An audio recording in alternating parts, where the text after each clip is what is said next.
Catherine, kovulmasının ardından içine düştüğü acı ve belirsizlikle mücadele ederken, hiç beklemediği bir gelişme her şeyi değiştirmek üzeredir. Çünkü Henry Tilney, babasının öfkesine ve baskısına rağmen Catherine'den vazgeçmeyecektir. Fakat bunun bedeli ağır olacaktır. Ailesine karşı gelmek, babasının öfkesini göze almak ve sevdiği kadın için hayatının en zor kararını vermek. General Tilney'nin gerçek yüzü ortaya çıktığında Catherine, başından geçenlerin ardındaki gerçeği nihayet öğrenecek. Peki Henry, aşkı uğruna ailesini karşısına alabilecek mi? Catherine ile Henry'nin önündeki engel gerçekten ortadan kalkacak mı? Ve bütün bu acıların sonunda onları bekleyen mutluluk, sandıklarından daha yakın mı? Şimdi, Northanger Manastırı'nın son ve en kritik bölümüne geçiyoruz. Bu dönemden itibaren, üç genç tarafından konu sık sık sorgulandı. Catherine, biraz da şaşkınlıkla, İki genç arkadaşının Isabella'nın sonuç eksikliğini değerlendirmekte tamamen hemfikir olduğunu gördü. Ayrıca talih, kardeşinin evlenmesinin önüne büyük zorluklar çıkaracak kadar büyük bir engeldi. Generalin, sırf bu gerekçeyle onun karakterine karşı çıkabileceği düşüncesi. Catherine'in duygularını kendine karşı biraz endişeye çevirdi. O, Isabella kadar önemsiz ve belki de oransızdı. Eğer Tilney mülkünün varisi kendisinde yeterince ihtişam ve zenginliğe sahip değilse, küçük kardeşinin dinlenme talepleri ne anlam taşıyordu? Bu düşüncenin sürüklediği acı verici yansımalar, ancak özel bir taraflılığın etkisiyle hafifleyebilirdi. Sözlerinden ve davranışlarından anlamaya çalıştığı kadarıyla, başından beri generali heyecanlandıracak kadar şanslıydı. Bazı anlarda, onun para konusunda ne kadar cömert ve ilgisiz duygular beslediğini hatırladı. Birden fazla kez onun bu konuda konuştuğunu duymuştu. Bu da Catherine'i, generalin bu tür konularda çocukları tarafından yanlış anlaşıldığını düşünmeye teşvik ediyordu. Ancak kardeşlerinin, babalarının onayına şahsen başvurma cesareti gösterememesi ve hayatında hiç bu kadar az ayılmadığını temin etmesi, şu anda olduğundan daha kuzeyli bir şekilde, zihninin rahatlamasına izin vermiyordu kendi aniden çıkarılmasının gerekliliği konusunda. Ama Kaptan Tilney'nin başvurduğu her zaman bu adımı atacağı varsayılmıyordu. Isabella'nın davranışları hakkında doğru bir fikir varken, aklına Henry geldi. Henry'nin tüm işi olduğu gibi ortaya koyması en uygun yol olabilirdi. Böylece general, soğukkanlı ve tarafsız bir görüş oluşturabilir. Ve itirazlarını, durum eşitsizliğinden daha adil bir zeminde hazırlayabilirdi. Catherine bunu ona teklif etti. Ama Henry bu seçeneği beklediği kadar hevesle yakalamadı. "Hayır," dedi. "Babamın ellerinin güçlendirilmesine gerek yok. Frederick'in aptallık itirafı da önlenmeli. Kendi hikayesini kendisi anlatmalı. Ama sadece yarısını anlatacak. Çeyreği bile yeterli olurdu." 1-2 gün geçti. Kaptan Tilney'den hiçbir haber gelmedi. Kardeşi ve kız kardeş ne düşüneceklerini bilemiyordu. Sessizlik. Bazen bu sessizliğin, şüpheli çatışmanın doğal bir sonucu olduğunu düşündüler.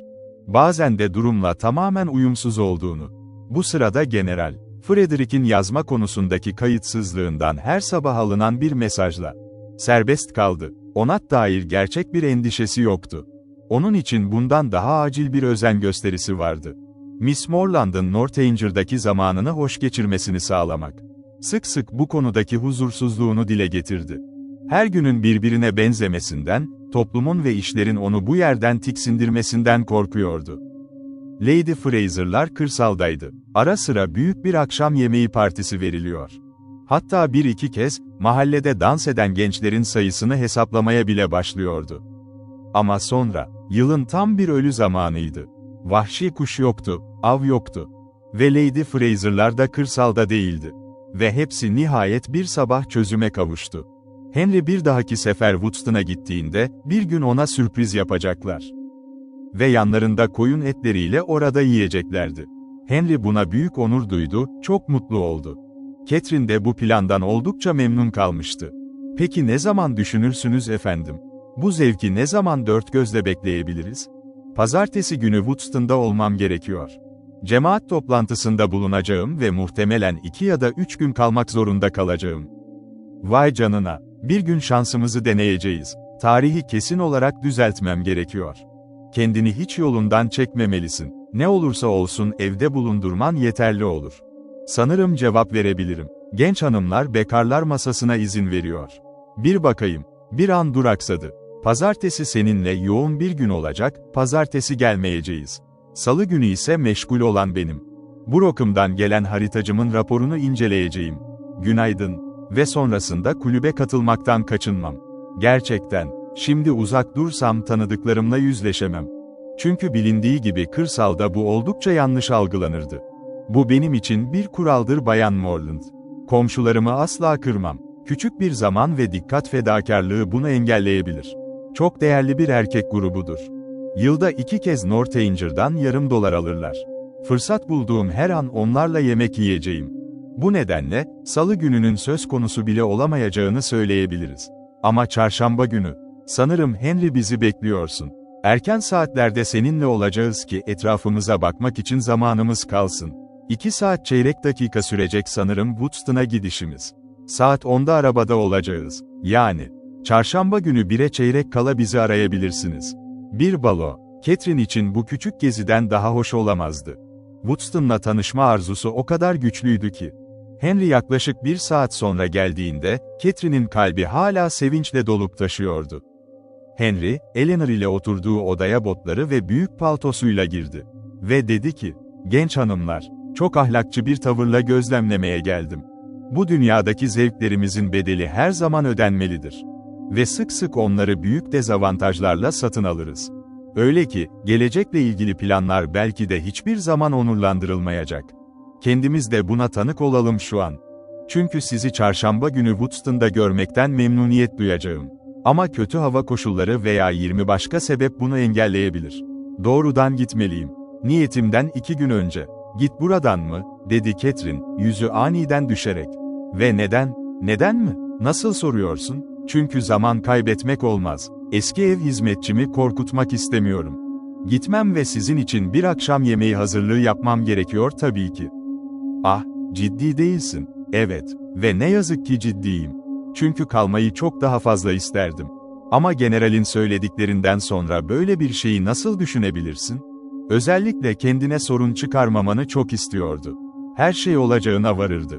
Henry sadece gülümsedi. Eminim bu sizin için tamamen gereksizdir. Kız kardeşimin ve benim hesabım için. Bunu bilmelisiniz. Ve general, olağanüstü bir şey sunmanı özellikle vurguladı. Üstelik, eğer öyleyse, yarım söylenmiş bir laf. Her zaman harika bir akşam yemeği vardır o evde. Bir gün için orta seviyede oturmanın bir anlamı olamaz. Keşke senin gibi mantık yürütebilsem. Hem onun hem de kendim için. Hoşça kal. Yarın pazar olduğu için Eleanor, geri dönmeyeceğim. Gitti. Catherine için kendi yargısından şüphe duymak her zaman basit bir işlem olmuştu. Henry'nin gitmesine ne kadar üzülse de, kısa sürede onun haklı olduğunu kabul etti. Ama generalin davranışlarındaki açıklanamazlık düşüncelerine çok dokunuyordu. General, yemek konusunda çok titizdi. Catherine bunu kendi gözlemleriyle zaten keşfetmişti. Ama neden bir şeyi bu kadar olumlu bir şekilde söylesin? Ve yine de arkasından başka bir anlam yüklesin? Bu son derece anlaşılmazdı. İnsanlar bu oranı nasıl anlamalıydı? Henry'den başka kim olabilirdi ki babasının ne demek istediğini bilen? Ancak cumartesiden çarşambaya kadar artık Henry'siz kalacaklardı. Bu, her düşüncenin hüzünlü finaliydi. Kaptan Tilney'nin mektubu da kesinlikle onun yokluğunda gelecekti. Ve çarşamba gününün yağmurlu olacağından çok emindi.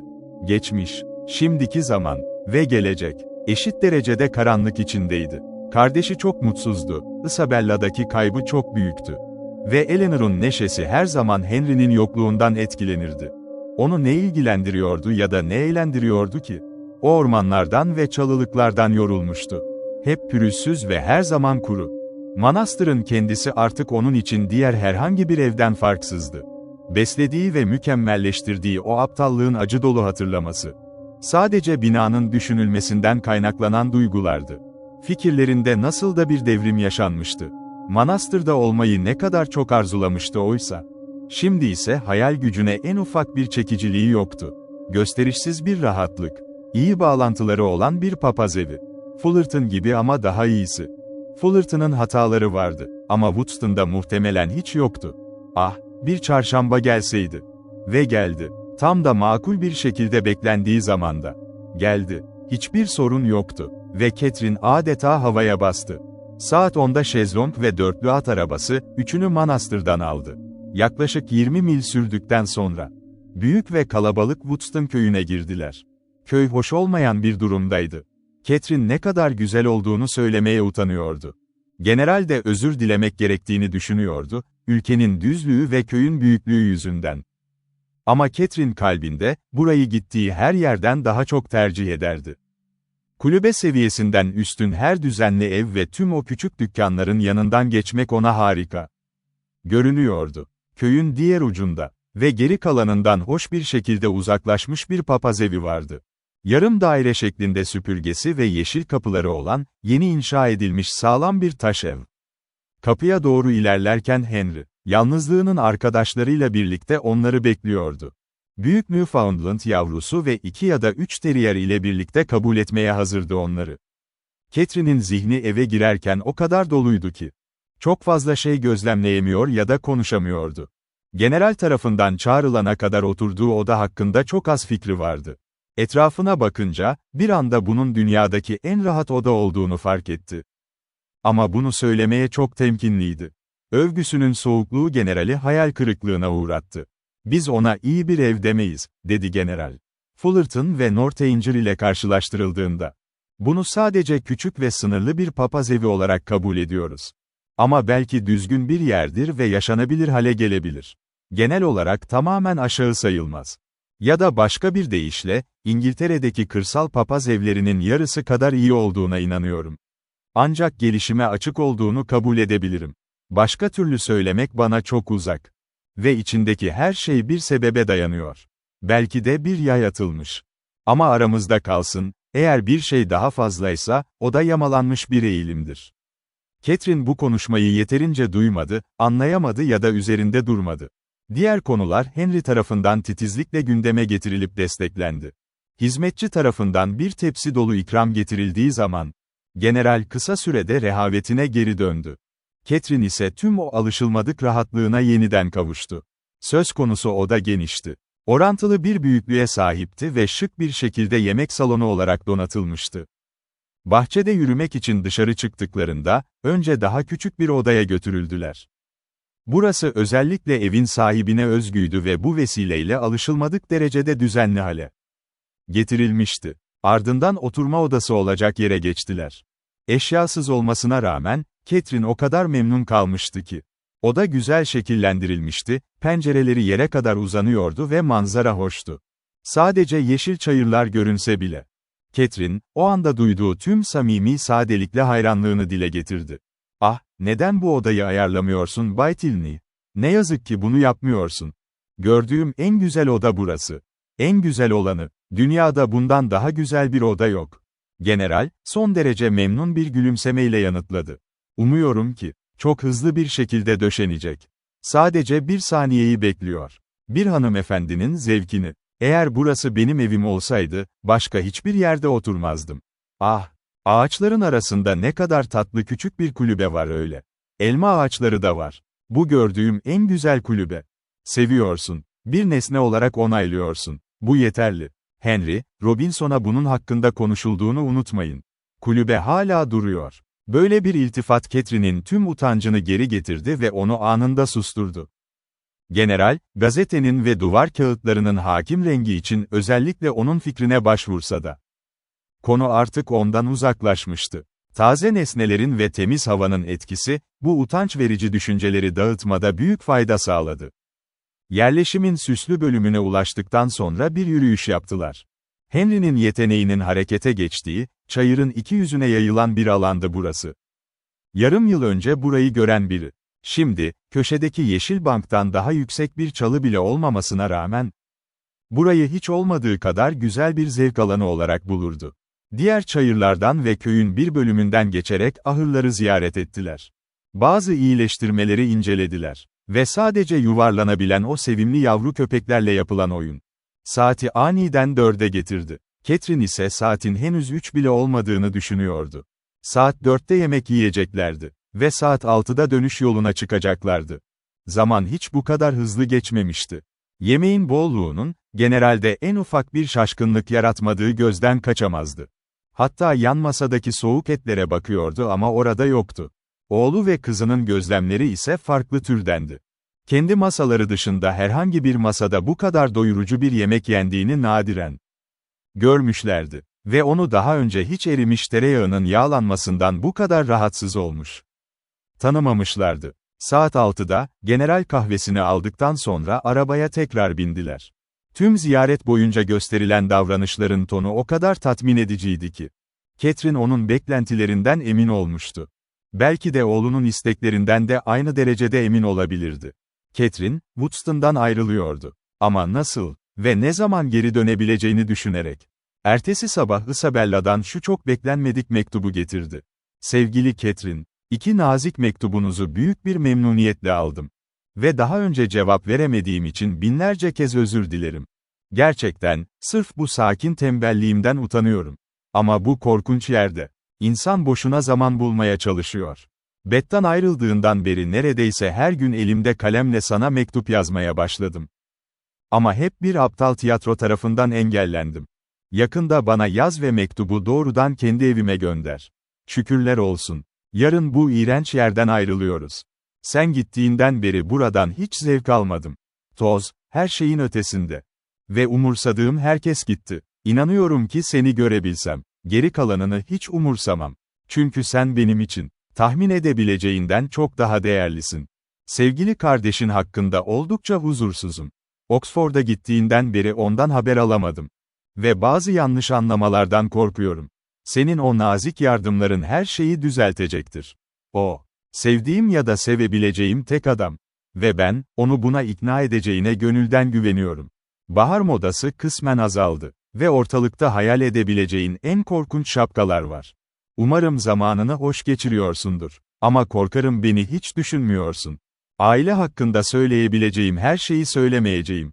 Çünkü cömert davranmış olmam. Ya da seni, değer verdiğin kişilere karşı kışkırtmak istemem. Ama kime güvenileceğini bilmek çok zor. Ve genç erkekler, akıllarını 2 gün bile sabit tutamıyorlar. Özellikle nefret ettiğim o genç adamın Beth'i terk etmesine çok sevindim.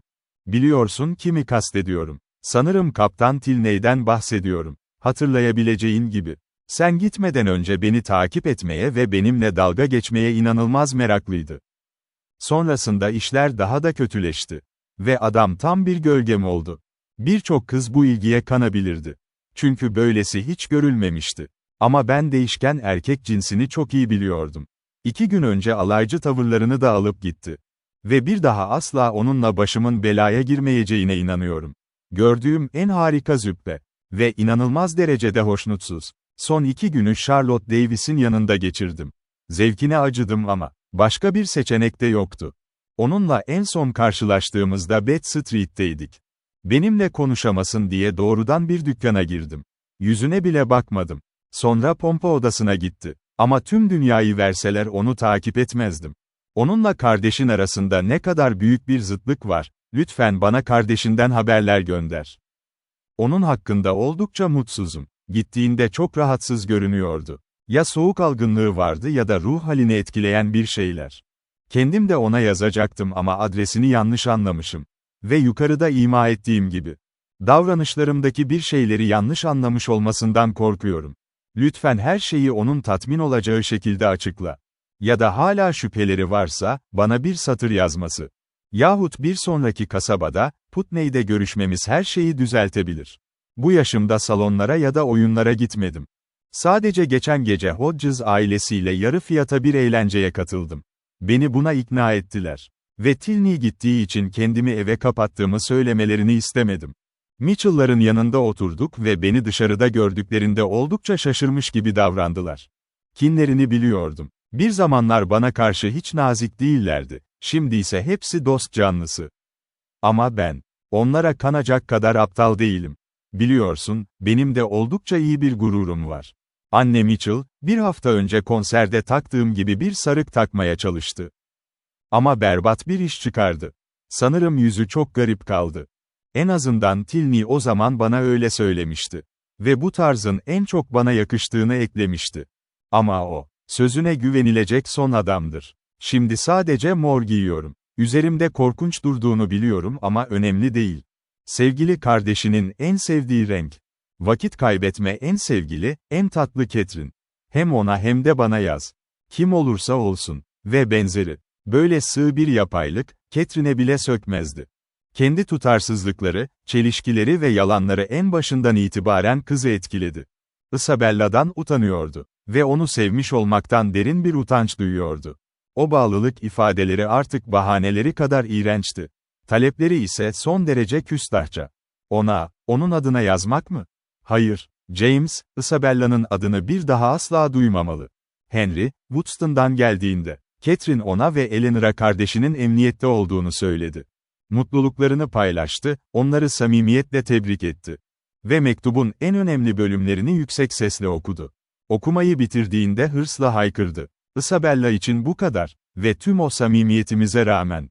Beni aptal sanıyor olmalı. Yoksa böyle yazamazdı. Ama belki de bu durum. Onun karakterini benim için daha anlaşılır kılmıştır. Ne yaptığını çok iyi anlıyorum. O kibirli bir flörtöz. Ve oyunları tutmadı. James'i de beni de gerçekten önemsediğini sanmıyorum. Keşke onu hiç tanımamış olsaydım. Henry sakince araya girdi. Yakında onu hiç görmemiş gibi olacaksın. Anlayamadığım tek bir şey var, dedi Catherine. Kaptan Tilney üzerine yapılan planların başarısız olduğunu görüyorum. Ama Kaptan Tilney'nin tüm bu zaman boyunca ne yapmaya çalıştığını anlamıyorum. Neden bir kadına, kardeşimle kavga etmesini sağlayacak kadar dikkat gösterip, sonra da çekip gitsin ki? Frederick'in motivasyonları hakkında söylenecek pek bir şey yok, dedi Henry. En azından benim inandığım kadarıyla. Kendi kibirleri var Miss Thorpe. Ve aralarındaki tek fark, ağabeyimin daha güçlü bir akla sahip olması. Henüz kendine zarar vermedi. Davranışının sonuçları onu senin gözünde haklı çıkarmıyorsa. Bu konuyu irdelememek en iyisi. Peki onun gerçekten umursadığını mı düşünüyorsun? Hiç umursamadığına eminim. Yani bunu sırf yaramazlık olsun diye mi yaptı? Henry onaylarcasına başını eğdi. O zaman, onu hiç sevmediğimi söylemeliyim. Gerçi bizim için sonuç iyi oldu ama. Onu hiç sevmiyorum. Neyse ki büyük bir zarar verilmedi. Çünkü Isabella'nın kaybedecek bir kalbi olduğunu sanmıyorum. Ama, ya ona gerçekten çok aşık olsaydı? Ama önce, dedi Henry, Isabella'nın kaybedecek bir kalbi olduğunu varsaymalıyız. Bu durumda çok farklı bir yaratık olurdu. Ve öyle bir durumda, şüphesiz çok daha farklı bir muamele görürdü. Kardeşinin yanında durman çok doğal.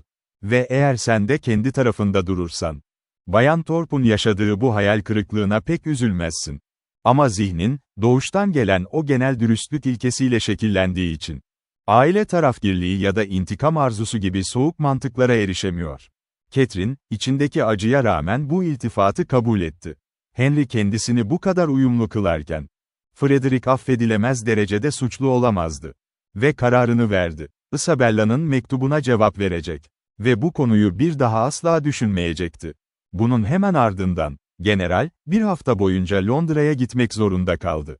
Northanger'dan ayrıldı. Herhangi bir zorunluluğun, kendisini Miss Morland'ın bir saatlik eşliğinde bile mahrum bırakmasından pişmanlıkla ayrıldı. Yokluğunda çocuklarına, Catherine'e sağladıkları rahatlık ve eğlenceyi en başlıca amaçları olarak görmelerini endişeyle tavsiye ediyordu. Onun ayrılışı, Catherine'e ilk kez deneysel bir inanç verdi. Bir kaybın, bazen bir kazanç olabileceğini anladı. Zamanları şimdi mutlulukla geçiyordu. Her iş gönüllüydü. Her kahkaha şımartılıyordu. Her yemek, bir rahatlık ve iyi mizah sahnesiydi. İstedikleri yerde yürüyor, istedikleri zaman yürüyorlardı. Saatler, zevkler ve yorgunluklar kendi emirlerindeydi. Bu durum, generalin varlığının üzerlerinde kurduğu kısıtlamayı ona tamamen fark ettirdi. Ve neyse ki, şu anki kurtuluşlarını hissediyorlardı. Ne kadar büyük bir kolaylık. Ve ne kadar büyük bir zevk. Her geçen gün bu yeri ve insanları daha çok sevmesini sağladı. Eğer tek bir kişiyi terk etmenin yakın bir zamanda uygun olacağı korkusu ve diğerinin eşit derecede sevilmediği endişesi olmasaydı, her bir günün anısı mükemmel bir mutluluk olabilirdi. Ama şimdi, ziyaretinin 4. haftasındaydı. General eve gelmeden önce 4. hafta dönmüştü ve belki daha uzun süre kalırsa. Bu bir müdahale gibi görünebilirdi. Bu, ne zaman akla gelse acı veren bir düşünceydi. Ve bu yükten kurtulmak için sabırsızlandığından. Çok kısa bir süre sonra Eleanor ile konuşmaya karar verdi. Bir an önce gitmeyi önerecek ve davranışında nasıl yönlendirileceğine inanacaktı. Teklif kabul edilebilirdi. Kendine çok zaman verirse, o kadar hoş olmayan bir konuyu ortaya çıkarmakta zorlanabileceğinin farkındaydı.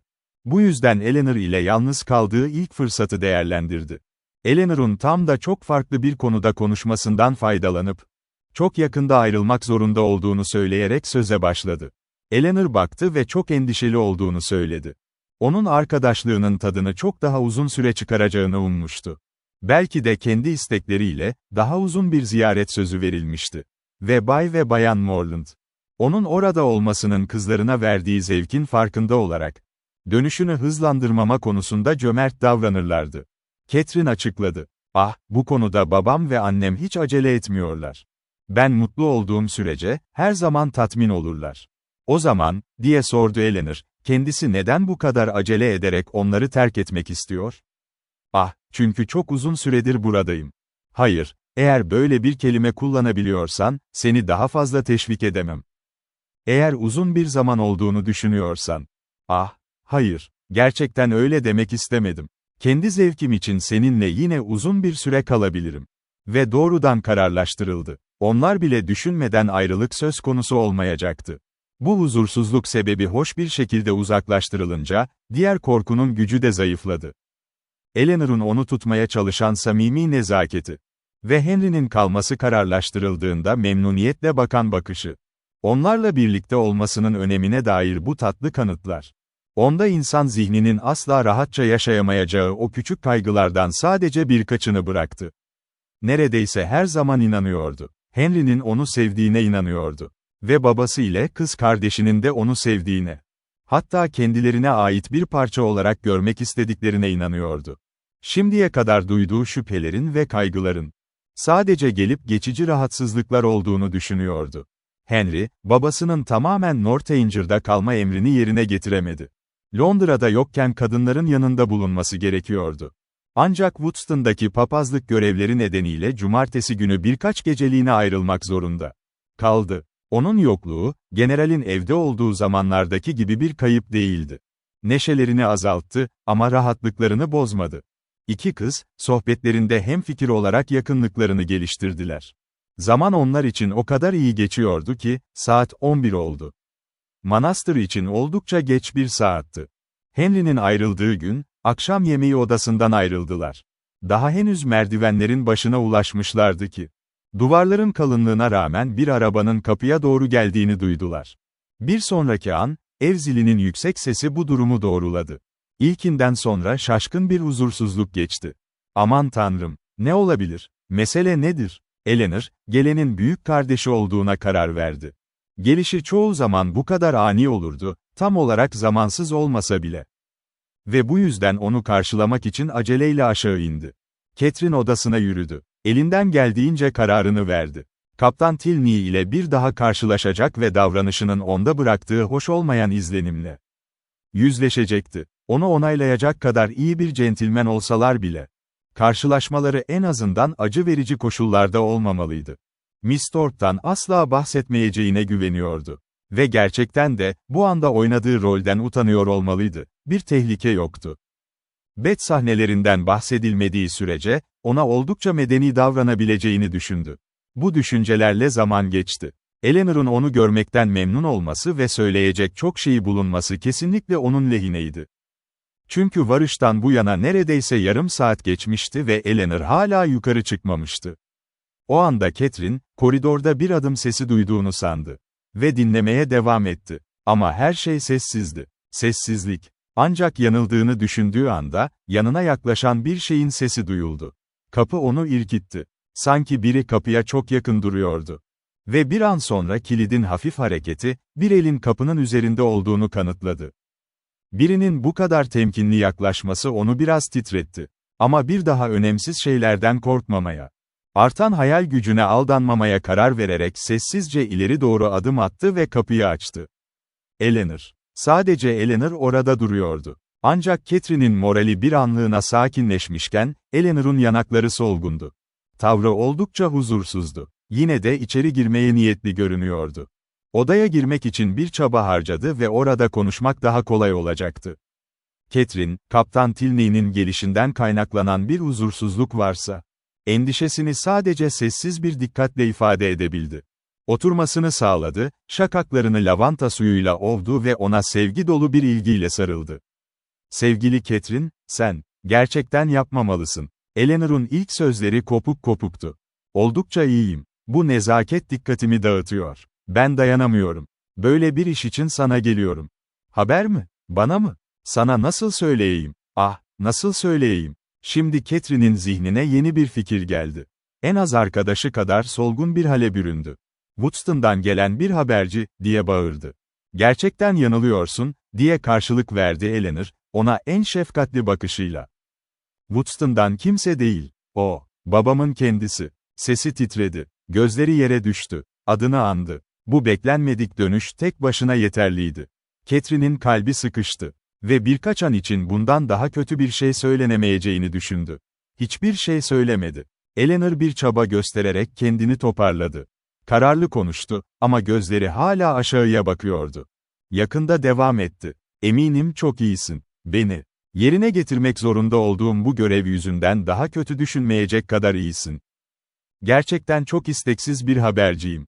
Aramızda bu kadar yakın zamanda geçenlerden sonra. Neşeyle, ne büyük şükranla yanında kalman çözülmüşken. Burada kalman için daha uzun süre umut etmişken, sana bunu nasıl söyleyebilirim? Şirketinin bize verdiği mutluluğun karşılığı bu olmamalıydı. Ama kelimelerle kendime güvenmemeliyim. Sevgilim Catherine, ayrılacağız. Babam, tüm ailemizin pazartesi günü dışarıda olacağı bir daveti hatırladı. Lord Longtown'a gidiyoruz, yakınlardaki Hereford'a. 2 hafta boyunca. Açıklama ve özür dilemek imkansız. Denemem bile mümkün değil. Sevgili Eleanor, diye bağırdı Catherine, duygularını elinden geldiğince bastırarak. Bu kadar üzülme. İkinci bir engel zorunlu olarak birinciye yol verir. Ayrıldığımız için çok, çok üzgünüm. Bu kadar çabuk ve böylesine aniden olduğu için. Ama kırılmadım, gerçekten kırılmadım. Ziyaretimi bitirebilirim burada, biliyorsun, her zaman. Ya da umarım sen bana gelirsin. Bu lordun evinden döndüğünde Fullerton'a gelebilir misin? Bu benim gücümde olmayacak, Catherine. O zaman ne zaman gelebilirsen gel. Eleanor cevap vermedi. Catherine'in düşünceleri daha doğrudan bir konuya kaydı. Yüksek sesle düşündü. Pazartesi, yani hemen pazartesi günü. Ve siz gidiyorsunuz. Eminim. Ancak izin alabiliyordur. Gitmeme gerek yok, biliyorsun. Üzülme Eleanor, pazartesi günü çok rahat gidebilirim. Babam ve annemin bunu fark etmemesi pek önem taşımıyor. General, yarı yolda bir hizmetçi gönderecektir. Sonra ben yakında Salisbury'de olurum. Orası evimden sadece 9 mil uzakta. Ah, Catherine, eğer öyle kabul edilseydi, biraz daha az dayanılmaz olurdu. Sıradan bir ilgide bile bunun yarısını görürdüm. Ama, nasıl söyleyeyim, yarın sabah gitmen ayarlandı. Bizi terk edeceksin. Ve saati bile senin seçimine bırakılmadı. Gerçekten, arabası emredildi. Saat 7'de burada olacak. Sana hiçbir hizmetçi eşlik etmeyecek. Catherine oturdu. Nefes nefeseydi ve konuşamıyordu. Duyduklarıma inanmakta zorlandım. Şu an ne kadar büyük bir hoşnutsuzluk ya da kırgınlık hissediyorsan, ne kadar haklı olursan ol. Benden daha fazlasını hissedemezsin. Ama, hissettiklerimi konuşmamalıyım. Ah, keşke bir çözüm önerebilseydim. Tanrım, baban ve annen ne diyecek? Seni davet ettikten sonra, gerçek dostların korumasındayken, evinden neredeyse 2 kat uzaktayken, seni evden kovmak, düzgün bir düşünce, bir nezaket bile olmadan. Sevgili Catherine, böyle bir mesajın taşıyıcısı olmakla, sanırım tüm bu hakaretlerden kendim suçluyum. Yine de beni bağışlayacağına güveniyorum. Çünkü bu evde yeterince uzun kaldın ve benim sadece görünürde bir ev sahibesi olduğumu, gerçek gücümün hiçbir şey olmadığını gördün. Generali kırdın mı? Dedi Catherine titrek bir sesle. Ah, bir kız olarak hislerimle cevap veriyorum ki, ona haklı bir kırgınlık sebebi vermemiş olman gerekir. Kesinlikle çok, çok gergin. Onu nadiren böyle gördüm. Öfkesi kolay geçmez ve şimdi alışılmadık derecede onu rahatsız eden bir şey oldu. Biraz hayal kırıklığı, biraz rahatsızlık. Şu anda çok önemli görünüyor. Ama bunun seninle bir ilgisi olduğunu sanmıyorum, nasıl mümkün olabilir ki? Catherine acı içinde de olsa konuşabildi. Ve bu sadece Eleanor'un hatırı içindi. Eminim, dedi, onu kırdımsa çok üzgünüm. İsteyerek yapacağım en son şey buydu. Ama mutsuz olma, Eleanor. Bir söz verildiğinde tutulmalı. Sadece daha önce hatırlanmadığı için üzgünüm, belki de eve yazardım. Ama bunun çok az önemi var. Umarım, içtenlikle umuyorum ki, gerçek güvenliğin için bir şey olmaz. Ama diğer her şey için en büyük öneme sahip, teselli, görünüş, nezaket. Ailen ve dünya için. Arkadaşların Alan'lar hala bette olduğu için onlara gitmen nispeten kolay olabilir. Birkaç saat seni oraya götürür. Ama 70 millik bir yolculuk. Yalnız, gözetimsiz, senin yaşında bir genç kız bu yolculuğa çıkarılacak. Ah, yolculuk hiçbir şey. Bunu düşünme. Birkaç saat erken ya da geç olması fark etmez. Saat 7'de hazır olabilirim. Zamanında uyandırılayım. Eleanor, onun da yalnız kalmak istediğini gördü.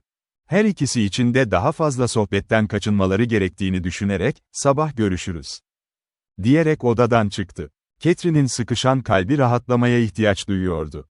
Eleanor'un huzurunda dostluk ve gurur gözyaşlarını tutmuştu. Ama o gittikten hemen sonra gözyaşları sel gibi patladı. Evden gönderiliyordu. Ve böyle bir şekilde, hiçbir sebep olmadan, bu aniliği, kabalığı, hatta küstahlığı telafi edecek hiçbir özür olmadan. Henry uzaktaydı. Ona veda bile edemiyordu. Her umut, her beklenti en azından ondan uzaklaştırılmıştı. Ve kim ne kadar süre olduğunu bilebilirdi? Tekrar ne zaman karşılaşacaklarını kim söyleyebilirdi? Ve tüm bunlar General Tilney gibi çok kibar, çok iyi yetişmiş ve şimdiye kadar kendisine özellikle çok bağlanmış bir adam tarafından yapılıyordu. Anlaşılmaz olduğu kadar utandırıcı ve acı vericiydi. Ortaya çıkabilecek şeyler ve bunun nerede biteceği, şaşkınlık ve endişe dolu düşünceler yaratıyordu. Bu ayrılık, son derece nezaketsiz bir şekilde yapılmıştı. Kendi rahatı hiç düşünülmeden, seyahat zamanı ya da şekli konusunda bir seçenek sunulmadan hızla uzaklaştırılıyordu. En erken sabah hareketleniyordu, belki de general onu gitmeden önce görmek bile istemiyordu. Tüm bunlar, kasıtlı bir hakaretten başka ne anlama gelebilirdi? Bir şekilde onu kırma talihsizliğini yaşamış olmalıydı. Eleanor onu bu acı düşünceden korumak istemişti. Ama Catherine, herhangi bir zararın ya da talihsizliğin, kendisiyle ilgisi olmayan birine karşı böyle bir kötü niyet yaratabileceğine inanamıyordu. Geceyi ağır geçirdi. Uyku, ya da uyku adını hak eden bir dinlenme, söz konusu bile olamazdı. O oda, ilk geldiğinde rahatsız edici hayal gücünün kendisini işkence ettiği o oda, yine huzursuz ruhların ve kesik uykuların sahnesi oldu. Ama şimdi huzursuzluğunun kaynağı ne kadar farklıydı. Gerçeklik ve özünde ne kadar hüzünlüydü. Kaygısının gerçek bir temeli vardı, korkuları olasılıklara dayanıyordu. Ve böyle bir zihinle gerçek kötülüğü düşünmekle meşguldü. Yalnızlığı, odasının karanlığı, binanın antikliği, en ufak bir korku duymadan hissedilip düşünülmüştü. Rüzgar sert esse de, evde garip ve ani sesler çıkarsa da, saatler boyunca uyanık yatarken hepsini meraksız ve korkusuzca dinledi. Saat 6'dan kısa bir süre sonra Eleanor odasına girdi. Mümkün olduğunca yardım etmek istiyordu. Ancak yapılacak çok az şey kalmıştı. Catherine oyalanmamıştı. Neredeyse giyinmişti ve eşyalarını toplamak üzereydi. General tarafından yumuşatıcı bir mesaj alma olasılığı, arkadaşı geldiğinde aklına takıldı. Öfkesinin geçip yerini pişmanlığa bırakması ne kadar doğaldı. Sadece, yaşananlardan sonra kendisi için uygun bir özür gelip gelmediğini bilmek istiyordu. Ama burada bilgi işe yaramadı. Buna gerek yoktu. Ne af ne de onur düşünülmüştü. Eleanor hiçbir mesaj getirmedi. Aralarında çok az konuşma geçti. Her biri en büyük güvenliği sessizlikte buldu. Üst katta kaldıkları sürece söylenen sözler az ve önemsizdi. Catherine hızlıca giyinmesini tamamlarken, Eleanor iyi niyetle sandığı doldurmaya çalışıyordu. Her şey bittikten sonra odadan çıktılar. Catherine, arkadaşının ardından her değerli nesneye veda bakışı atmak için sadece yarım dakika geride kaldı ve kahvaltının hazırlandığı salona indi. Arkadaşının üzüntüsünü hafifletmek için bir şeyler yemeye çalıştı. Ama iştahı yoktu, lokmalar boğazına diziliyordu. Bu kahvaltı ile o odadaki son kahvaltı arasındaki fark, ona taze bir mutsuzluk verdi. Önündeki her şeye karşı tiksintisini artırdı. Aynı odada yemek için buluşmalarının üzerinden henüz 24 saat bile geçmemişti. Ama koşullar ne kadar farklıydı. Ne neşeyle, Ne rahatlıkla, ne büyük bir mutlulukla etrafına bakıp oradaki her şeyin tadını çıkarmıştı. Gelecekte korktuğu tek şey, Henry'nin bir günlüğüne Woodston'a gitmesiydi. Mutlu, çok mutlu bir kahvaltıydı. Çünkü Henry oradaydı. Henry onun yanına oturmuş, ona yardım etmişti. Bu düşünceler, kendisi kadar derin düşüncelere dalmış olan arkadaşı tarafından bölünmeden uzun süre devam etti. Ve onları şimdiki zamana döndüren şey, gelen arabanın sesi oldu. Catherine'in yüzü kızardı. Uğradığı bu aşağılanma, o anda zihninde garip bir güç oluşturdu. Kısa bir süreliğine sadece öfke hissetti. Eleanor ise konuşmaya kararlı görünüyordu. "Bana yazmalısın, Catherine," diye bağırdı. "Bana bir an önce haber vermelisin. Seni evde güvende bilene kadar bir saat bile rahat edemeyeceğim.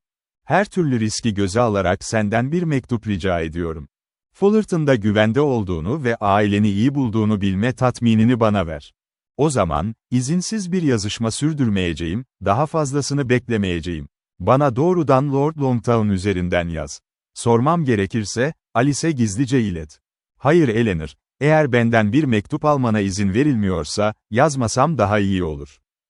Eve güvenle döneceğimden hiç şüphe yok." Eleanor sadece şöyle yanıt verdi. "Duygularına şaşırmıyorum. Seni zorlamayacağım. Senden uzak olduğumda kendi iyiliğine güveneceğim." Ama bu sözler, gözlerindeki hüzünlü bakışla birleşince, Catherine'in gururunu bir anda eritti.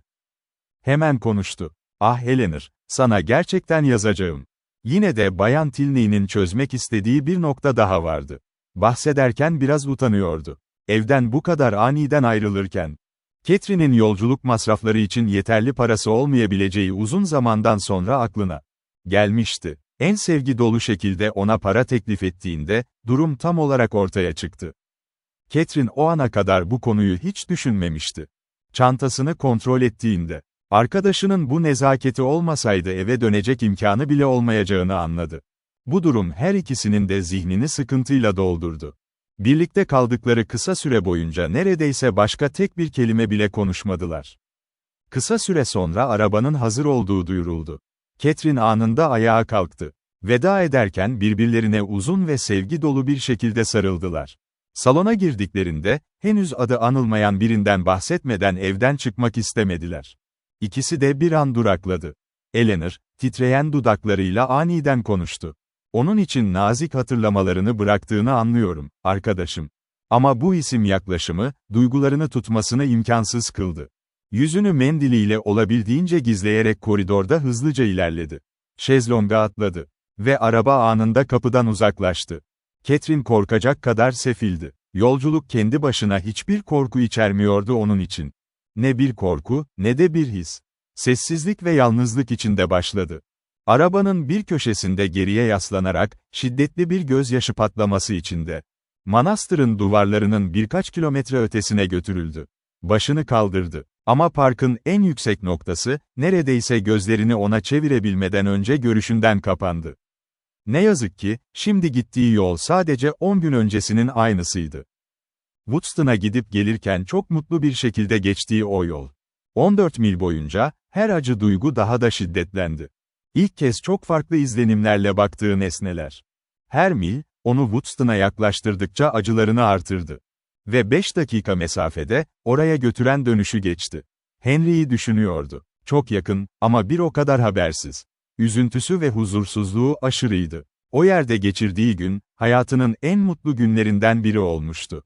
Orada, o gün General Henry ve kendisiyle ilgili ifadeleri öyle konuşmuş, öyle görünmüştü ki, ona gerçekten evliliklerini istediğine dair en olumlu inancı vermişti. Evet, sadece 10 gün önce onu keskin bakışıyla sevindirmişti. Hatta onun çok önemli bir göndermesiyle kafasını karıştırmıştı. Ve şimdi, ne yapılmıştı? Ya da böyle bir değişikliği hak etmek için ne yapmayı unutmuştu? Kendisini suçlayabileceği tek suç, şöyle olmuştu, bilgisine ulaşmak neredeyse mümkün değildi. Henry ve sadece kendi kalbi. Boş boş düşündüğü şok edici şüphelerden merak etmişti. Ve eşit derecede, her biriyle sırrına güvende iniyordu. En azından Henry, kasıtlı olarak onu ihanet etmemişti. Eğer gerçekten de garip bir tesadüf olursa, babası, düşünmeye ve aramaya cesaret ettiği şeyleri, onun hakkında zeka kazanmış sebepsiz hayal ve zararlı sınavları öğrenirse, Hiçbirine şaşıramazdı öfkesinin derecesi. Eğer onun, kendisini bir katil olarak gördüğünün farkındaysa, onu evinden kovmasına bile şaşırmazdı. Ama bir gerekçe, kendine işkence dolu bir şey. Bunun onun gücünde olmayacağına güveniyordu. Bu konudaki tüm tahminleri ne kadar endişeli olsa da, en çok odaklandığı şey bu değildi. Daha yakın, daha baskın bir düşünce vardı. Daha da aceleci bir endişe. Henry'nin nasıl düşündüğünü, hissettiğini ve bakacağını hayal ediyordu. Ertesi gün Northanger'a döndüğünde ve onun gittiğini duyduğunda ne olacaktı? Bir güç ve çıkar meselesi. Birbirlerinin üstüne yükselen, asla durmayan düşünceler. Bazen sinir bozucu, bazen yatıştırıcı. Bazen onun korkusunu ima ediyordu, sakin bir kabul etme. Bazen de en tatlı güvenle yanıt verilen bir pişmanlık ve kırgınlık. Tabii ki generale konuşmaya cesaret edemezdi. Ama Eleanor'a onun hakkında ne söylemezdi ki? Bu durmaksızın tekrarlanan şüpheler ve sorgulamalar. Zihni herhangi bir konuda anlık bir huzur bile bulamıyordu. Saatler geçti ve yolculuğu beklediğinden çok daha hızlı ilerledi. Baskı yapan düşünceler ve kaygılar, önünde hiçbir şeyi fark etmesini engelliyordu. Woodston çevresinin ötesine geçtiğinde, onu aynı anda kurtardı, ilerlemesini izledi. Ve yolda hiçbir nesne bir an bile dikkatle karşılanmadı. Hiçbir aşamayı sıkıcı bulmadı. Bundan sonra, başka bir sebeple yolculuğunun sonucuna hiç hevesli hissetmeyerek korundu. Çünkü Fullerton'a böyle bir şekilde dönmek, en çok sevdiği insanlarla buluşmanın zevkini neredeyse yok etmek anlamına geliyordu. Böyle bir yokluktan sonra bile. 11 haftalık bir yokluk. Ne söyleyecekti ki? Kendini alçak gönüllü gösterip ailesine acı vermemek, kendi yasını itiraf ederek artırmamak. Faydasız bir kin yaymamak ve belki de suçluların göze görünmeyen kötü niyetli olduğu masum biri olmamak için ne diyecekti? Asla yapamazdı. Henry ve Eleanor'un liyakatına adalet getiremezdi. Bunu çok güçlü hissetti. Ve onlara karşı bir hoşnutsuzluk beslenirse, babaları yüzünden bu kabul edilirse ya da olumsuz karşılanırsa, bu onun kalbini bölerdi. Bu duygularla, evinden 20 mil uzaklıkta olduğunu duyuran o ünlü kuleyi, İlk görüşü aramaktan çok korkuyordu. Northanger'dan ayrılırken Salisbury'nin onun için önemli olduğunu biliyordu. Ama ilk aşamada menzil müdürlerine borçluydu. O zaman onu oraya götürecek yerleri seçerken, rotası hakkındaki cehaleti o kadar büyüktü ki, ancak onu korkutacak ya da rahatsız edecek hiçbir şey bulamadı. Gençliği, medeni tavırları ve cömert bahşişleri, ona kendisi gibi bir gezgin için ihtiyaç duyabileceği tüm ilgiyi kazandırdı. Ve sadece at değiştirmek için durdu.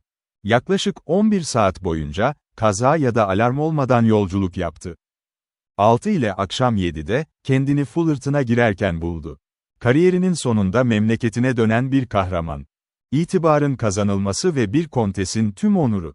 Seyahat eden bir şezlongda, birçok arabasında uzun soylu akraba zinciri. 3 hizmetçisi ve arkasında 4 görevlisiyle bir etkinlik yaratır. Kurgucunun kalemi bundan keyif alabilir. Her birine pay çıkarır ve yazar, cömertçe verdiği zaferi paylaşmak zorunda kalır. Ama benim anlatımım çok farklı. Kahramanımı evine geri getiriyorum. Yalnızlık ve utanç içinde. Ve hiçbir tatlı ruh coşkusu beni bu küçüklükten kurtarmıyor. Bir kahramanın balo sonrası maskeli hali gibi. Duygulara büyük bir darbe. Hiçbir ihtişam ya da duygu denemesi buna dayanamaz. Bu yüzden posta arabacısı köyde hızla sürüyor. Pazar kalabalığının bakışları arasında, hızlıca. Ve bu onun sonu olacak. Ama Catherine'in zihnindeki sıkıntı ne olursa olsun. O, papaz evine doğru ilerlerken ve biyografi yazarının aşağılanması ne olursa olsun bunu anlatırken, gittiği kişiler için günlük olmayan bir zevk hazırlıyordu. İlk olarak, arabasının görünümüyle. Ve ikinci olarak, kendisiyle. Bir yolcu şezlongu Fullerton'da nadir görülen bir manzaraydı. Tüm aile hemen pencerenin önündeydi. Ve bu arabanın kapıda durması, her gözü aydınlatmak ve her hayali meşgul etmek için yeterli bir zevkti. En küçük 2 çocuk hariç herkes için beklenmedik bir zevk. 6 yaşında bir erkek ve 4 yaşında bir kız çocuk hariç. Çünkü onlar her arabada bir kardeş beklerdi. Mutlu bakış, Catherine'in ilk kez fark edildiği o an. Mutlu ses, bu keşfi ilan eden ses. Ama bu mutluluğun George'un mu yoksa Harriet'ın mı hakkı olduğu asla tam olarak anlaşılamadı. Babası, annesi, Sarah, George ve Harriet, hepsi kapıda toplanmıştı. Onu sevgi dolu bir heyecanla karşılamak. Catherine'in kalbindeki en iyi hisleri uyandıracak bir manzaraydı. Ve arabadan adım atıp her birinin kucağına atıldığında, kendini, mümkün olduğuna inandığından çok daha fazla huzurlu buldu. O kadar çevrelenmiş, o kadar okşanmıştı ki. Hatta mutluydu. Aile sevgisinin neşesi kısa bir süreliğine bastırıldı. Onu görmekten zevk aldılar. İlk başta meraklarını sakinleştirmek için pek zamanları yoktu. Birlikte çay masasının etrafında oturdular. Bayan Morland, zavallı yolcunun rahatlığına acele etti. Catherine'in solgun ve yorgun bakışları yakında dikkatini çekti. Doğrudan bir soru sormadan önce ona hitap etti. İsteksiz ZCE ve büyük bir tereddütle başladı. Belki bir yarım saat sonra, dinleyicilerinin nezaketiyle bir açıklamaya girişti. Ama o süre içinde ailesi, ani dönüşünün nedenini neredeyse hiç anlayamadı, detayları toplayamadı. Onlar sinirli bir aile olmaktan çok uzaktı. Hakareti ya da acı kırgınlıkları hemen yakalayamazlardı. Ama burada, her şey açıldığında, bu, göz ardı edilmeyecek bir hakaretti. İlk yarım saat boyunca kolayca affedilemezdi. Kızlarının ilgisi karşısında romantik bir endişeye kapılmasalar da. Bay ve Bayan Morland, uzun ve yalnız yolculuğun ona çok fazla rahatsızlık verdiğini hissettiler. Kendi rızalarıyla kızlarına asla böyle bir acı çektirmezlerdi. Ve onu böyle bir önlem almaya zorlamakla General Tilney, ne onurlu ne de duygusal davranmıştı. Ne bir beyefendiye ne de bir ebeveyne yakışan bir tutumdu bu. Neden yapmıştı bunu? Onu buna ne sebep etmiş olabilirdi? Böyle bir misafirperverlik ihlali. Ve bu kadar aniden tüm ilgisini çekip kızlarına karşı gerçek bir kötü niyete kapılması. En azından onlar için de Catherine kadar gizemli bir meseleydi. Ama bu onları ezmedi. Faydasız tahminlerden sonra, o tuhaf bir işti ve çok tuhaf bir adam olmalı, dediler. Bu cümle tüm öfkeleri ve şaşkınlıkları için yeterliydi. Ama Sarah, anlaşılmazlığın tatlılığına kapılarak gençlik tutkusuyla haykırışlar ve tahminler yürütüyordu. Sevgilim, kendine gereksiz yere dert ediyorsun, dedi sonunda annesi. Buna güven, anlamaya değecek bir şey değil. Catherine'in gitmesini istemesini anlayabilirim, dedi Sarah. Ama neden bunu medeni bir şekilde yapmadı? Gençler için üzgünüm, diye karşılık verdi Bayan Morland. Üzücü zamanlar geçirmiş olmalılar.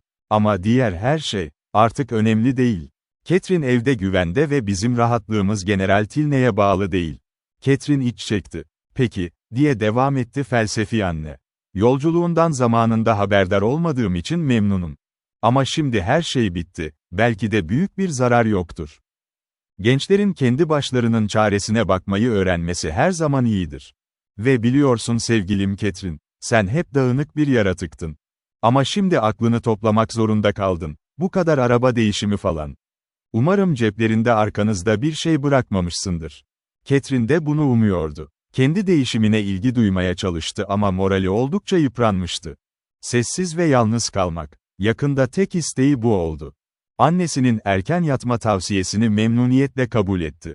Ailesi, onun kötü görünüşünde ve huzursuzluğunda sadece utanç verici duyguların, alışılmadık çabanın ve yorgunluğun doğal sonucunu gördü. Yatağına uğurlarken, arkasında daha derin bir kötülük olduğundan şüphe duymadılar.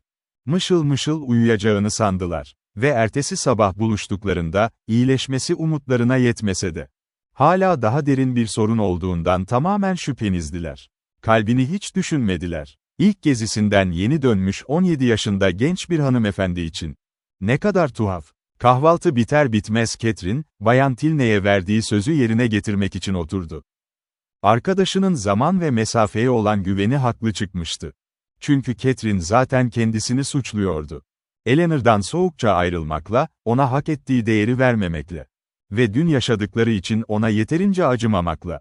Ancak bu duyguların gücü, kalemine yardım etmekten çok uzaktı. Eleanor Tilney'e yazmak hiç bu kadar zor olmamıştı.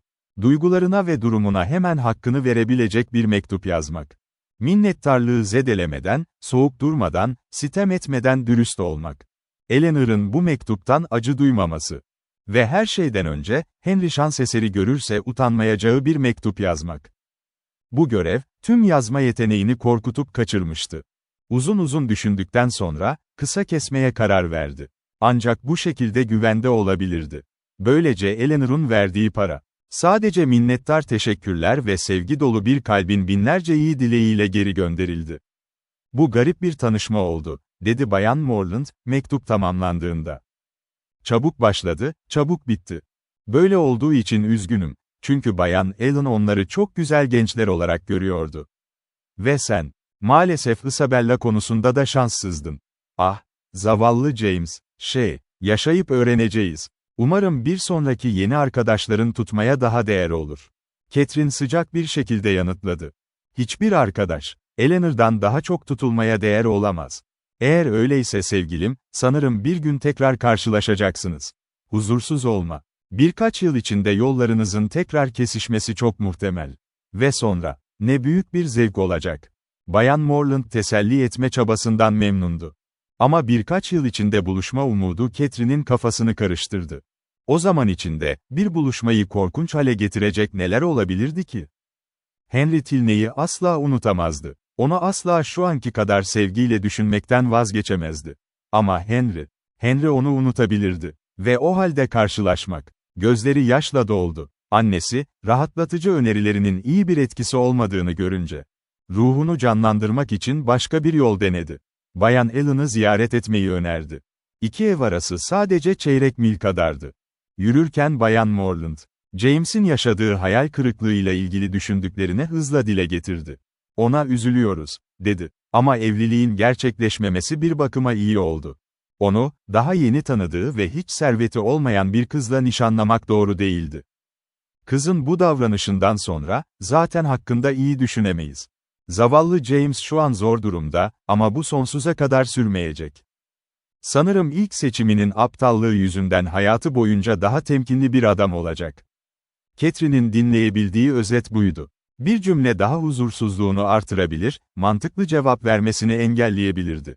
Çünkü kısa süre sonra tüm düşüncesi, o tanıdık yola en son bastığı andan bu yana kendi duygularının nasıl değiştiğine kaydı. 3 ay bile olmamıştı. Neşeyle, heyecanlı beklentilerle dolu bir halde, günde 10 kez hafif bir kalple bu yolda koşardı. Zevkleri lekesizdi, kötülük korkusundan uzaktı. 3 ay önce böyleydi. Ve şimdi, ne kadar değişmiş olarak geri dönmüştü. Allen'lar tarafından beklenmedik bir sıcaklıkla karşılandı. Harika bir şaşkınlık ve büyük bir öfkeyle dinlediler Catherine'in nasıl muamele gördüğünü. Ancak Bayan Morland'ın anlatımı abartılı değildi, duygu sömürüsü içermiyordu. Catherine dün akşam gelerek bizi oldukça şaşırttı, dedi Bayan Morland. Tüm yolculuğu tek başına yaptı. Cumartesi gecesine kadar geleceğini biz de bilmiyorduk. General Tilney, garip bir huysuzlukla aniden onu evde istemedi. Adeta kovdu. Pek dostça değildi kesinlikle. Çok tuhaf bir adam olmalı. Ama kızımızın yeniden aramızda olmasına çok mutluyuz. Ve çaresiz kalmayıp kendi başının çaresine bakabilmesini görmek büyük bir teselli. Bay Allen, bir dost olarak makul bir öfkeyle dile getirdi düşüncelerini. Bayan Allen ise eşinin sözlerini hemen benimsedi. Hayranlığı, tahminleri ve açıklamaları peş peşe geldi. Her duraklamada şu cümleyi ekliyordu. General karşı sabrım gerçekten yok. Bay Allen odadan ayrıldıktan sonra da bu cümleyi 2 kez tekrarladı. Öfkesi yatışmıyordu.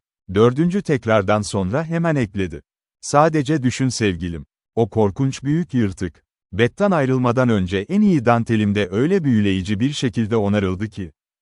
Nerede olduğunu neredeyse göremiyorsun. Bir gün sana göstermeliyim. Sonuçta Bet güzel bir yer Catherine. Sana temin ederim, daha yarısını bile gezmemiştim. Bayan Thorpe'un orada bizimle olması büyük bir rahatlıktı, değil mi? Biliyor musun, sen gittiğinde başta oldukça üzgündük. Evet, ama bu uzun sürmedi, dedi Catherine. Hayatına ilk neşeyi veren o anları hatırlayınca gözleri parladı.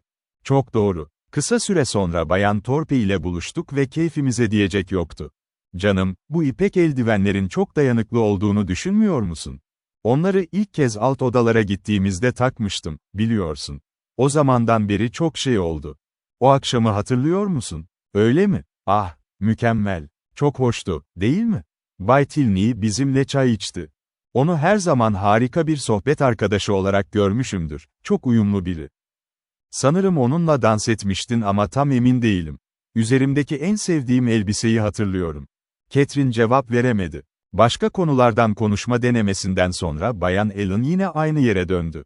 Gerçekten sabrım yok general. Ne kadar hoş, değerli bir adam gibi görünüyordu. Sanmıyorum Bayan Morland, hayatınızda daha kibar bir adam görmüş olasınız. Kaldığımız yerler biz ayrıldıktan ertesi gün tutulmuş Catherine. Ama şaşırtıcı değil, Milsom Caddesi sonuçta. Eve yürürken Bayan Morland, kızının zihnini rahatlatmaya çalıştı. Bay ve Bayan Allen gibi sadık dostlara sahip olmanın mutluluğunu anlatıyordu. Tilneyler gibi yüzeysel bir tanıdıklığa değer vermemesi gerektiğini, İlk dostlarının sevgisini korumanın daha önemli olduğunu söylüyordu. Bütün bunlarda çok fazla mantık vardı. Ama bazen insan zihni, mantıklı düşünceleri kabullenmekte zorlanır. Catherine'in duyguları, annesinin her sözüne ters düşüyordu. Çünkü o yüzeysel denilen insanların davranışlarına, tüm mevcut mutluluğu bağlıydı. Bayan Morland kendi görüşlerini haklı çıkararak konuşurken, Catherine sessizce düşünüyordu. Henry şimdi Northanger'a dönmüş olmalıydı. Şimdi onun gidişini duymuş olmalıydı. Ve şimdi, belki de hepsi Hereford'a doğru yola çıkıyordu. Catherine, doğası gereği durağan bir insan değildi. Alışkanlıkları da öyle. Her zaman son derece çalışkandı. Ancak şimdiye kadarki kusurları her ne olursa olsun. Annesi, kızındaki değişimi artık görmezden gelemiyordu. Annesi, durumun ne kadar büyüdüğünü açıkça fark ediyordu. Kız 10 dakika boyunca, ne hareketsiz oturabiliyordu, ne de bir işe odaklanabiliyordu. Bahçede ve meyve bahçesinde defalarca dolaşıp duruyordu. Sanki, hareket etmek tamamen kendi isteğiymiş gibi. Evin içinde sabit bir yerde durmak yerine, sürekli adımlıyordu. Ancak ruhundaki bu çöküş, en büyük değişimdi. Gevezeliğinde ve tembelliğinde, sadece eski halinin zayıf bir karikatürü gibiydi. Ama o sessizliği, o derin üzüntüsü, İşte bu, önceki halinin tam tersiydi. 2 gün boyunca Bayan Morland, tek bir kelime dahi etmeden durumu izledi. Ancak 3. gecenin uykusu da kızının neşesini geri getirmeyince, onu faydalı bir uğraşa yöneltmeyince, annesi artık dayanamadı. Nazik bir uyarıda bulunmaktan çekinmedi. Sevgili Catherine, korkarım ki, oldukça, görkemli, bir hanımefendi olup çıkıyorsun. Zavallı Richard'ın kravatları ne zaman biterdi hiç bilmiyorum. Eğer senden başka bir arkadaşı olmasaydı. Kafam beta fazla takılmış durumda. Ama her şeyin bir zamanı vardır. Baloların, oyunların ve tabii ki iş zamanı. Uzun bir eğlence süreci geçirdin. Ve artık, faydalı olmaya çalışmalısın. Catherine hemen elindeki işe koyuldu.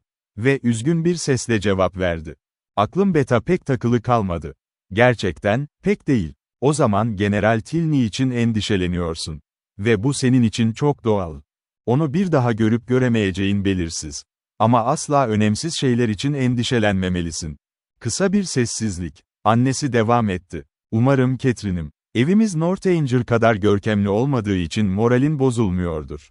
Bu, yaptığın ziyareti gerçekten kötü bir deneyime dönüştürür. Nerede olursan ol, her zaman memnun olmalısın. Ama özellikle kendi evinde. Çünkü zamanının en değerli kısmını burada harcıyorsun.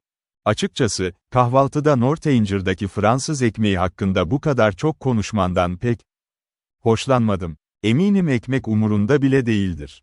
Benim için fark etmez, ne yersem yerim. Yukarıdaki kitaplardan birinde, buna benzer durumlar hakkında çok zekice bir deneme var. Büyük bir konakta ağırlanıp şımartılan genç kızlar hakkında. Sanırım The Mirror kitabındaydı. Bir gün senin için bakarım. Bence sana çok iyi gelecek. Catherine daha fazla konuşmadı. Doğru olanı yapmaya çalışarak işine odaklandı. Ancak birkaç dakika sonra, kendisi bile farkında olmadan, tekrar o halsizliğin ve isteksizliğin içine battı. Sandalyesinde kıvranıyor, huzursuzluktan yoruluyordu. İğnesini kumaşa batırdığından çok daha sık hareket ediyordu. Bayan Morland, kızındaki bu gerilemeyi dikkatle izledi. Kızının yüzündeki o düşünceli ve hoşnutsuz ifade, yaşadığı moralsizliğin ve pişmanlık ruhunun en açık kanıtıydı. Annesi, kızının neşesizliğini kabul ettiğini görünce, bu korkunç moral bozukluğunu vakit kaybetmeden gidermek amacıyla, bahsedilen kitabı bulmak üzere aceleyle odadan çıktı. Aradığı kitabı bulması biraz zaman aldı. Yolda aile üyelerinden başkaları da onu durdurunca, aşağı inmesi çeyrek saati buldu. Büyük umutlarla alt kata döndü. Yürürken çıkardığı sesler dışında dışarıdaki tüm gürültüyü zihninden uzak tutan anne, son birkaç dakika içinde eve bir ziyaretçinin geldiğinden tamamen habersizdi. Odaya girdiğinde gördüğü ilk şey, daha önce hiç karşılaşmadığı genç bir adam oldu. Genç adam, büyük bir saygıyla hemen ayağa kalktı. Şaşkınlık ve mahcubiyet içindeki kız tarafından annesine tanıtıldı. Bay Henry Tilney. Henry, samimi bir mahcubiyetle özür dilemeye başladı. Yaşanan olaylardan sonra, Fullerton'da karşılanmayı bekleme hakkı olmadığını kabul ediyordu. Ancak Catherine'in, Bayan Morland'ın evine güvenle ulaştığından emin olma sabırsızlığı, buraya gelmesinin yegane sebebiydi. Neyse ki Henry, önyargılı bir hakime ya da kin dolu bir anneye hitap etmiyordu. Bayan Morland, babalarının kötü davranışları yüzünden Henry'yi ya da kız kardeşini suçlamaktan çok uzaktı. Onlara karşı her zaman iyi niyet beslemişti. Henry'nin duruşundan ve nezaketinden hemen etkilendi. Onu içten ve yapmacıksız bir konukseverlikle karşıladı.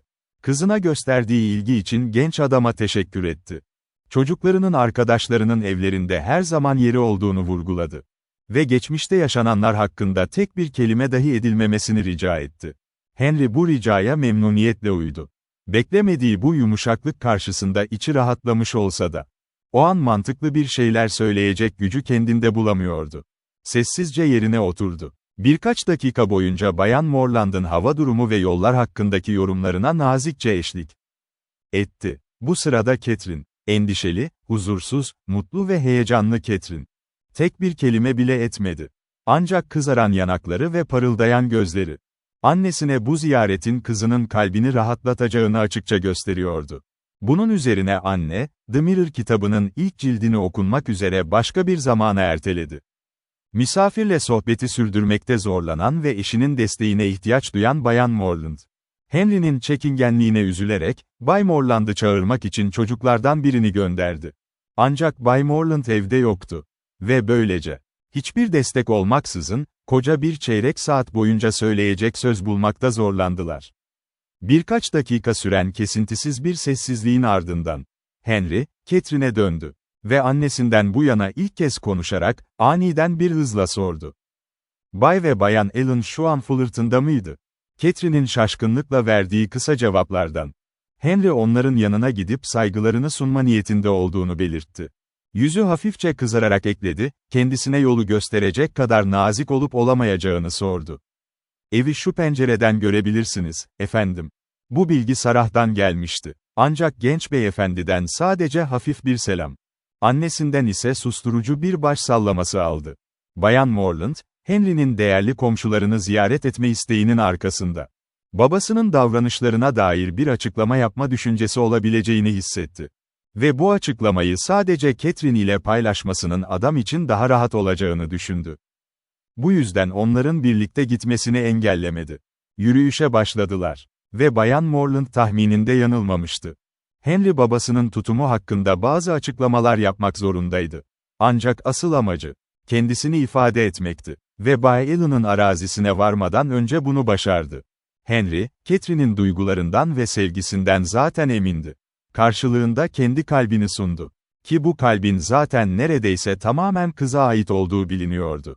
Ancak Henry artık ona derin bir samimiyetle bağlıydı. Kızın karakterindeki mükemmelliği takdir ediyor, onunla olmaktan büyük keyif alıyordu. Sevgisinin sadece kızın ona duyduğu minnettarlıktan ya da yakınlıktan kaynaklandığı itiraf edilse bile, bu durum ilişkilerini daha da özel kılıyordu.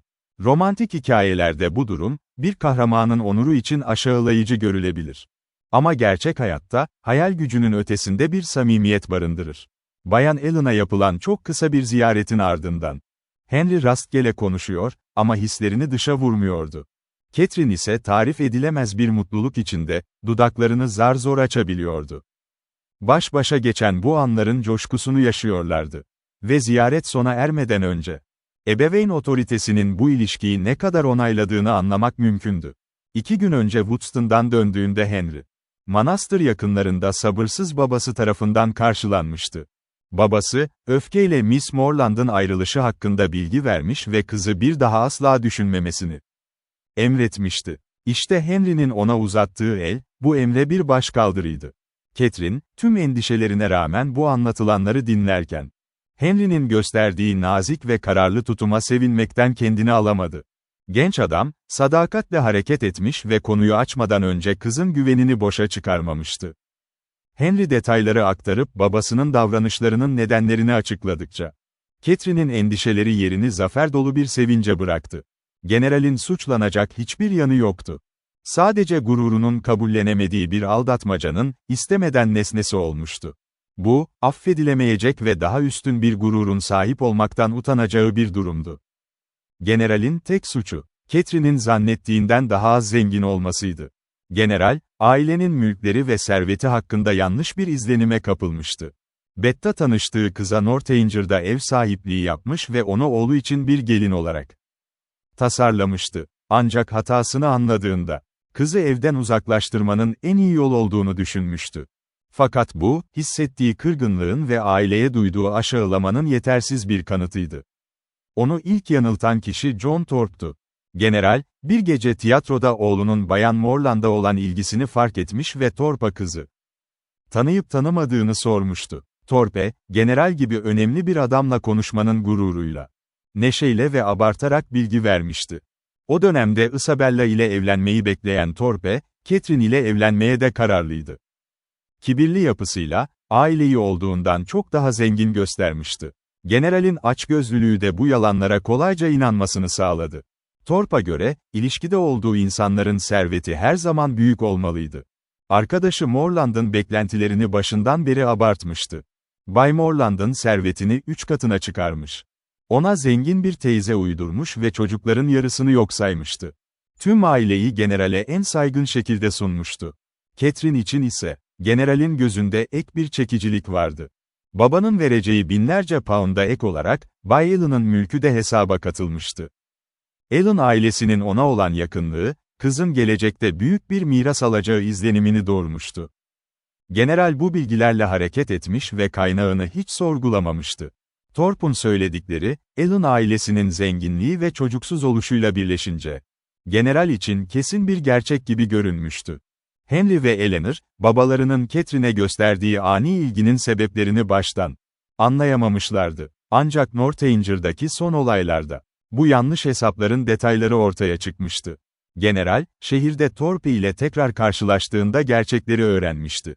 Thorpe bu kez reddedilmenin öfkesi içindeydi. Morland ailesi hakkındaki fikirleri tamamen değişmişti. Eski abartılı sözlerini inkar ederek, ailenin aslında yoksul ve hırslı olduğunu, zengin evlilikler peşinde koşan düzenbaz bir soy olduğunu iddia etmişti. Korkuya kapılan general, Allen ailesinin adını sormuş. Thorpe orada da yanıltıcı bilgiler vermişti. General artık daha fazlasını duymak istemiyordu. Ertesi gün manastıra dönmüş ve o sert kararları uygulamıştı. Tüm bu anlatılanların ne kadarının Henry tarafından iletildiğini, ne kadarının mektuplarla öğrenildiğini okuyucunun takdirine bırakıyorum. Catherine, General Tilney'nin zalimliğini öğrenirken, adamın karakterini gözünde hiç küçültmedi. Henry için babası hakkındaki bu gerçekleri açıklamak son derece acı vericiydi. Dar görüşlü bir babanın yaptıklarını anlatmaktan utanıyordu. Northanger'daki son konuşmaları hiç de dostane geçmemişti. Henry, Catherine'e yapılan muameleyi öğrendiğinde büyük bir öfke duymuş ve babasının emirlerine açıkça karşı çıkmıştı. General, ailesinde her zaman tek otorite olmaya alışkındı. Oğlunun bu güçlü direnişi karşısında sarsıldı. Henry'nin kararlılığı, vicdanının ve adalet duygusunun bir sonucuydu. Öfke ve tehditler onu korkutamadı. Kendisini Catherine'e bağlı hissediyordu ve bu sevgiden vazgeçmeye niyeti yoktu. Babasıyla Herefordshire'a gitmeyi reddetti. Kararlı bir şekilde Catherine ile evlenme niyetini ilan etti. General öfkeden deliye döndü ve şiddetli bir tartışmayla ayrıldılar. Henry, büyük bir huzursuzluk içinde Woodston'a döndü ve ertesi gün Fullerton'a doğru yola çıktı. Bay ve Bayan Morland'ın, Bay Tilney tarafından başvurulduklarında şaşırması, kızlarıyla evlenmesine rızaları birkaç dakika için engellendi. Oldukça önemli bir konu. Akıllarına iki taraf arasında hiç böyle bir bağlanma olduğu gelmemişti. Ama sonuçta, hiçbir şey Catherine'in sevilmesinden daha doğal olamazdı. Bunu sadece mutlu bir gururun huzursuzluğu ile karşıladılar. Ve sadece onlar için ise, başlamak için tek bir itirazları bile yoktu. Onun hoş tavırları ve sağduyusu, kendiliğinden belli önerilerdi. Ve ondan hiç kötü bir şey duymamışlardı. Bu hiç de kötü değildi.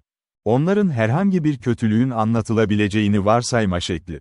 İyi niyet, tecrübenin yerini alıyordu. Karakteri ekstra bir onaya ihtiyaç duymuyordu. Catherine kesinlikle üzgün. Umursamazca genç bir ev hizmetçisi, dedi annesi, tehditkar bir ifadeyle. Ama hızlıca bir teselli vardı pratikte. Kısacası, bahsedilecek tek bir engel vardı. Ama o engel kaldırılana kadar, bu izni onaylamaları imkansız olmalıydı. Onların mizaçları hafifti ama prensipleri kararlıydı. Ebeveyni böyle bir bağlantıyı açıkça yasakladığı için, kendilerini bu ilişkiyi teşvik etmeye izin veremezlerdi.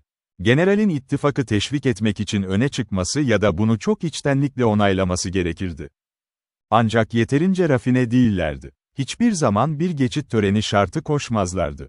Yine de iyi bir onay görünümü verilmeliydi. Ve bir kez elde edildiğinde, ki kendi kalpleri bunun çok uzun süre reddedilmeyeceğine inanmalarını sağladı, gönüllü onayları hemen ardından geldi. Onun rızası, istedikleri tek şeydi. Artık parasını talep etme hakkı arayışında değillerdi. Çok büyük bir servetle onun oğlu, evlilik anlaşmalarıyla sonunda güvence altına alındı. Mevcut geliri ise tam bir bağımsızlık ve konforlu bir hayattı. Her maddi bakış açısına göre bu. Kızlarının iddialarının çok ötesinde bir eşleşmeydi. Gençler böyle bir karara şaşıramazdı. Hissettiler ve üzgünlükle karşıladılar. Ama buna karşı çıkamazlardı. Ayrıldılar. Herkesin neredeyse imkansız olduğuna inandığı genel bir değişikliğin olmasını umarak. Bu durum hızla gerçekleşebilir, onları ayrıcalıklı olarak yeniden birleştirebilirdi. Sevgi, Henry, artık tek evi olan yere döndü. Kendi evine göz kulak olmak, genç plantasyonları ve iyileştirmelerini genişletmek için. Kendi payına, onlara endişeli, ileriye bakarak odaklandı. Catherine ise ağlamak için Fullerton'da kaldı. Yokluğun acıları gizli bir yazışmayla yumuşatılmış mıydı? Sormayalım. Bay ve Bayan Morland asla yapmazdı, çok naziklerdi, herhangi bir vaat vermek istemezlerdi. Ve Catherine bir mektup aldığında, o zamanlar sık sık olurdu. Onlar hep başka yöne bakarlardı. Bu bağlılık durumunda, bu kaygı. Henry ve Catherine ve ikisini treat eden, seven herkes arasında süre gitti. Son olay olarak, korkarım ki bu durum, okuyucularımın kucağına kadar uzanmayacak. Çünkü onlar, önlerindeki sayfaların belirgin sıkıştırılmasından anlayacaklar ki, hep birlikte Felicity'yi, yani mutluluğu mükemmelleştirmeye hızlanıyoruz. Erken evliliklerinin nasıl sağlandığı, etkilenen tek şüphe olabilir. Olası bir durum. Generalin huysuzluğu mu? En çok fayda sağlayan durum ise şu, kızının servetli ve nüfuzlu bir adamla evlenmesi. Yaz boyunca bir yerlerde, onu sarsıtan bu onur kazanışı, adeta neşeli bir nöbet gibiydi. Ancak Eleanor bu sıçrayıştan sonra iyileşebildi. Henry'nin affını istedi ve ona dedi ki, eğer hoşuna gitmişse. Bir aptal, Eleanor Tilney'nin evliliği. Böyle bir evin tüm kötülüklerinden uzaklaştırılması anlamına geliyordu. Henry'nin sürgün edilmesiyle Northanger'ın onun evine gönderilmesiyle birlikte. Yapıldığı gibi, seçimi ve onun seçtiği adam. Genel olarak tüm tanıdıkları arasında bir memnuniyet vermeyi beklediğim bir olaydır. Bu vesileyle ilgili kendi sevincim. Çok samimi. Daha uygun, gösterişsiz bir liyakat ile ya da daha iyi hazırlanmış kimseyi tanımıyorum. Alışkanlık haline gelen acıyı çekip, mutluluğu almak ve keyfini çıkarmak için. Bu konudaki taraflılığı olan centilmen yeni kökenli değildi. Ve uzun süre sadece durumun aşağılığından dolayı ona hitap etmemişti. Beklenmedik unvana yükselişi ve şans, tüm zorluklarını ortadan kaldırmıştı. Ve general hiç sevmemişti kızını. Tüm saatlerindeki dostluk, fayda ve sabırla. Çok iyi. İlk kez ona selam verdiği zamanki gibi bir dayanıklılıkla, hanımefendi. Kocası gerçekten onu hak ediyordu. Soyluluğundan, servetinden ve bağlılığından ötürü. Dünyanın en çekici genç adamı olmak için bir hassasiyetle okunuyor. Herhangi bir başarısının daha fazla tanımlanmasına gerek yok.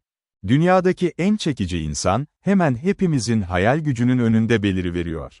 Hakkında bu nedenle sadece şunu eklemem gerekiyor. Yazı kuralları, benimle bağlantılı olmayan bir karakterin tanıtılmasını yasaklıyor masalda. Bu, ihmalkar hizmetçisinin arkasında bıraktığı bir detaydı. Uzun bir ziyaretin sonucu ortaya çıkan çamaşır faturaları koleksiyonu. Northanger'da kahramanımın en endişe verici hikayelerinden birinde yer aldığı maceralardı. Vicomte ve Vicomtesse'in kardeşleri adına etkisi.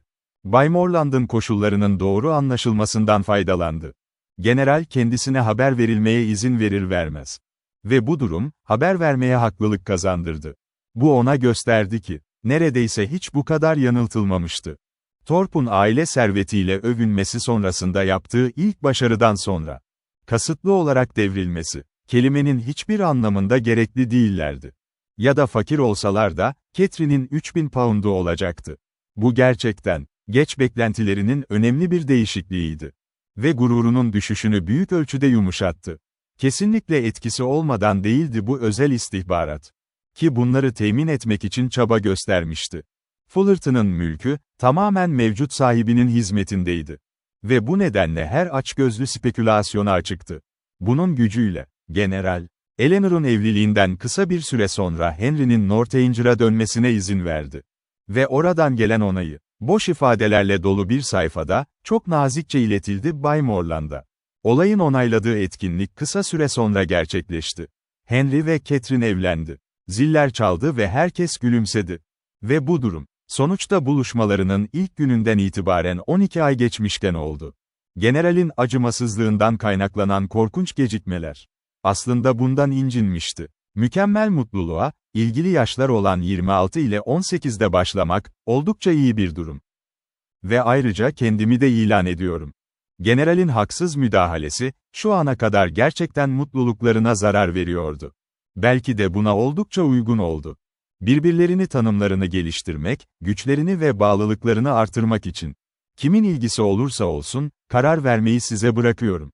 İster bu çalışmanın eğilimi tamamen ebeveyn zorbalığı olsun. İster evlatlığa itaatsizliği ödüllendirme eğilimi.